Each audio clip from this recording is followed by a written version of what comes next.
Em represália, eles desmembram o Juruá em mais um departamento, que é o departamento do Tarauacá.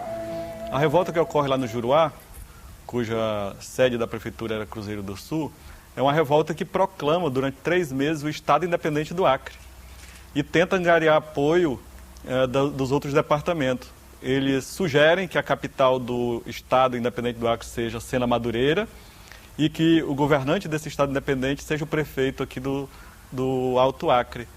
Só que o prefeito, como era nomeado pelo presidente da República, não quis se indispor com a União. Eles eram cidadãos de segunda categoria no seu próprio país. Não tinham direito de eleger seus governantes, não tinham direito de arrecadar seus impostos, portanto, não tinham condições de definir o seu destino. Em 1904, há uma outra revolta de cunho mais popular, em 1910 também. Essas duas revoltas têm uma participação muito grande, né, de pessoas de estratos mais baixos da população, e novamente é decretado o estado de sítio. Quando decretava o estado de sítio, o governo podia desterrar. Só havia desterro na República se houvesse estado de sítio, né? E aí o Acre, ele já tinha estabelecido uma simbologia de um local distante, vazio, de difícil acesso, né? O local mais distante dentro da própria Amazônia, onde podia se isolar a gente. Metade morre no processo de adaptação pelas doenças, beriberi, bolba, malárias, febres hemorrágicas, todas as doenças que estavam colocadas aqui. Nesse processo de emancipação, não é, do Acre político, há uma divisão interna. Há aqueles que não querem que o Acre, não é, seja todo o Acre, seja Estado do Acre, mas que seja criado o Estado do Acre e o do Juruá. Haja o desmembramento, há um movimento separatista, há documentos aqui que mostram, não é? Que seria exatamente o território, não é? Do Juruá, cria-se o Estado do Acre, mas o Juruá fora. Não é? E essa área aqui do Juruá, território, para depois se criar o Estado do Juruá. E aí, quando é criado esse novo Estatuto do Território Unificado, um deputado amazonense apresenta um projeto de lei pregando que o Acre fosse anexado ao Amazonas. Retoma uma velha discussão que já tinha aparecido em 1903, 1904. Né? É o momento em que aqui no Acre surgem algumas ligas ou associações de homens que viviam aqui se contrapondo a essa proposta.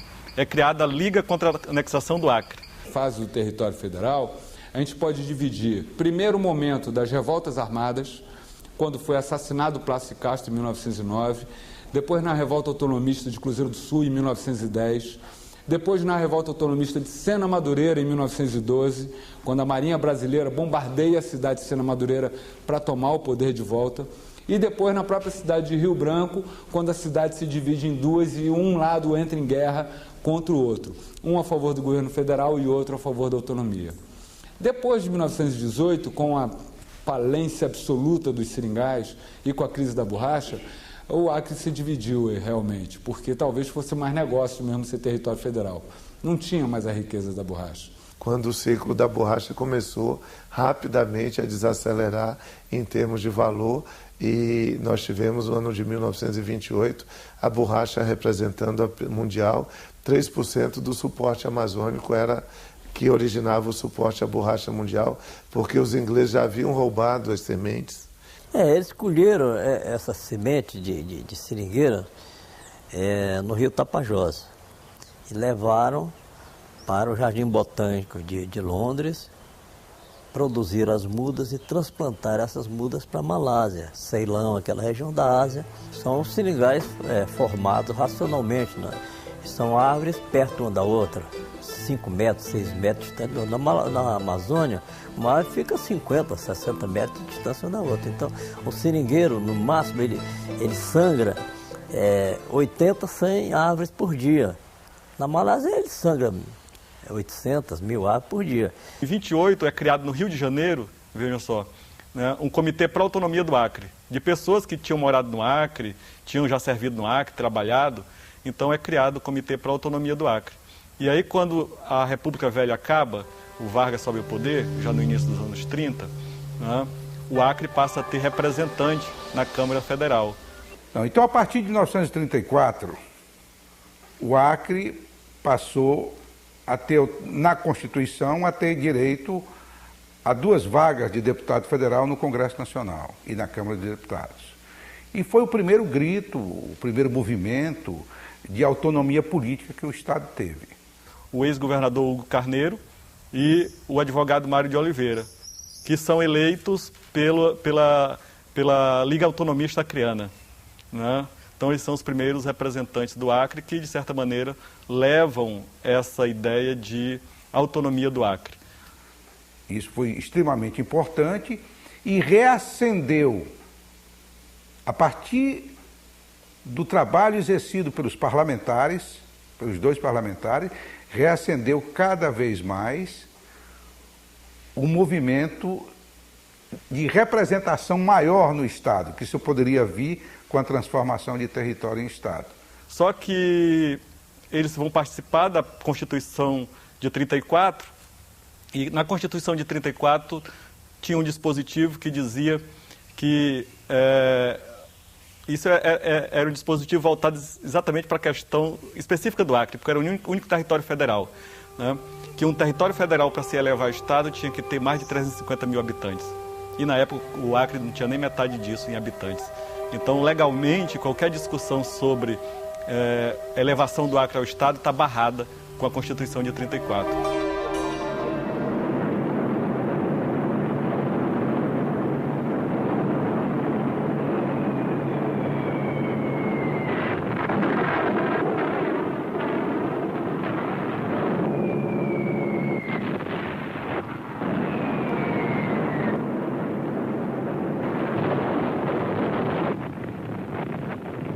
Na Segunda Guerra Mundial, os japoneses tomaram o controle dos seringais da Ásia.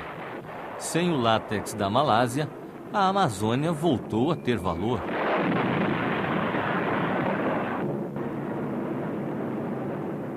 Então os Estados Unidos financiou o Brasil para reativar os seringais nativos da Amazônia durante a Segunda Guerra Mundial, na década de 1940.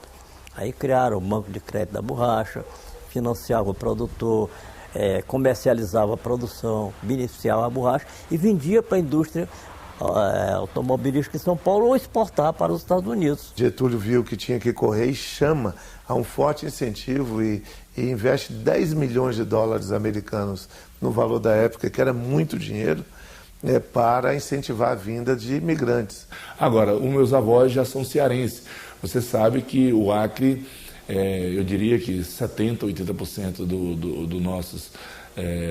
dos nossos avós, são pessoas que vieram do Nordeste por conta daquela grande seca que deu na década de 50. Esse pessoal veio arriscar a vida e nós devemos muito aos nordestinos, nós devemos muito, principalmente aos cearenses.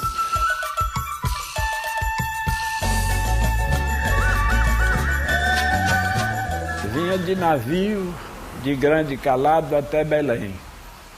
De Belém para cá, vinha em chatinho, vapor, a caldeira. Vinham chegando. A maior parte, ou uma boa parte, morria no caminho.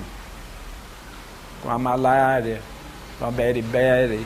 Terminou a guerra, né? Americanos e ingleses foram embora e os seringueiros ficaram como? E os seringalistas ficaram como? Né? Endividados, pendurados no banco da Amazônia e os seringueiros sem trabalho.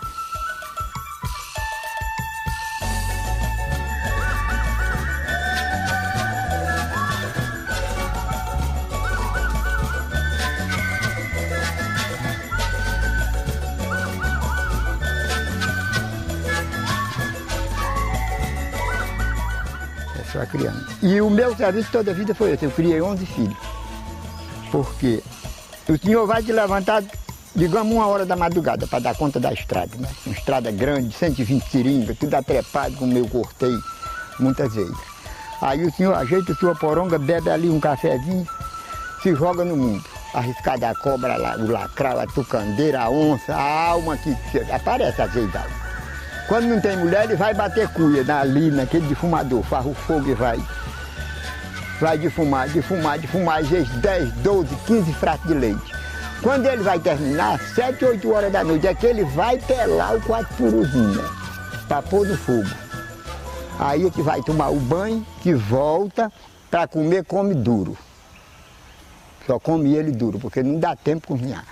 Porque o seringueiro, companheiro, olha, é um sofrimento, ainda mais solteiro, né? Agora, eu nunca fui para solteiro, não, assim não, para matar. Fui com minha mulher, porque acaba só, né? Quem vive solteiro é cachorro, né? Que morre solteiro. Sacrificou. Então, esse dinheiro dos soldados da borracha é um dinheiro muito abençoado, né? Só que o reconhecimento nacional não se deu para os trabalhadores nordestinos que migraram para a Amazônia e aqui para o estado do Acre. Então, o soldado da borracha continuou soldado. Os que foram para a guerra na Europa caminharam até generais.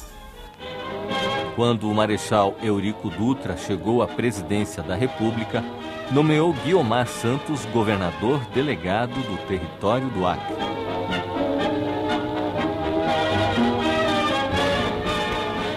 O Major José Guiomar dos Santos, distinguido pela confiança do excelentíssimo senhor general Eurico Gaspar Dutra, presidente da República, para governar o território federal do Acre, é recebido pelo senhor ministro da Justiça para tomar posse do cargo. Era do PSD, uma pessoa muito bem relacionada, não é? Com o presidente Dutra, general, né? General Eurico Gaspar Dutra, estudou com o filho do Dutra, foi colega dele de turma lá na Academia de Agulhas Negras. Então Dutra tinha por ele um carinho especial, mais do que, digamos assim, as relações militares, essa coisa toda. Ele foi uma espécie de afilhado político.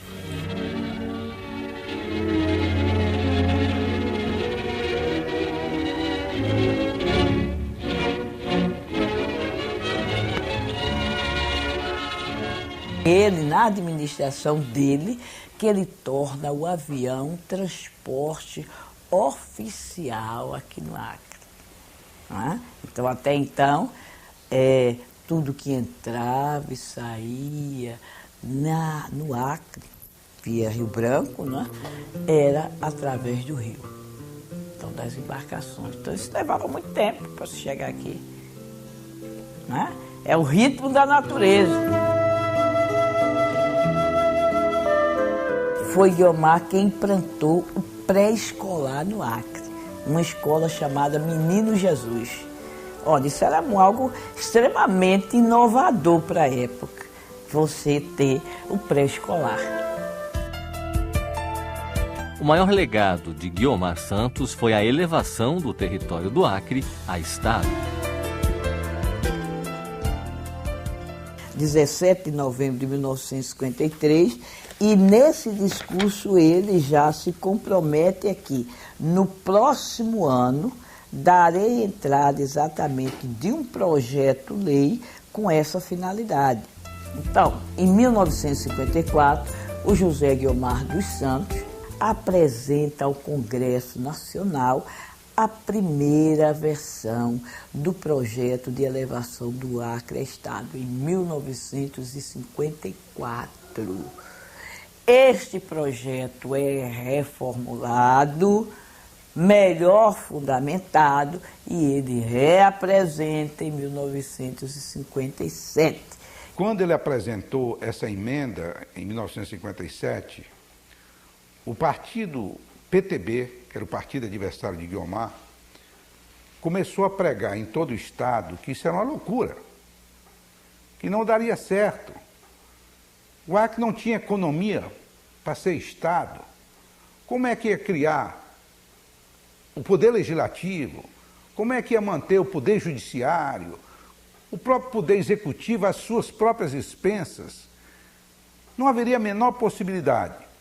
Começa então a terceira etapa do movimento autonomista, quando cada município, eram 7 então na época, organiza um comitê pró-autonomia para promover uma mobilização popular que legitimasse o projeto de lei que tramitava no Congresso Nacional. Então tinha legionárias tanto do PSD quanto legionárias do PTB, né? E elas brigavam, faziam parte também, elas é que organizavam os comícios, elas que iam nas colônias, elas é que faziam realmente todo esse trabalho, né, de divulgar cada uma, né, os seus candidatos e tal, né?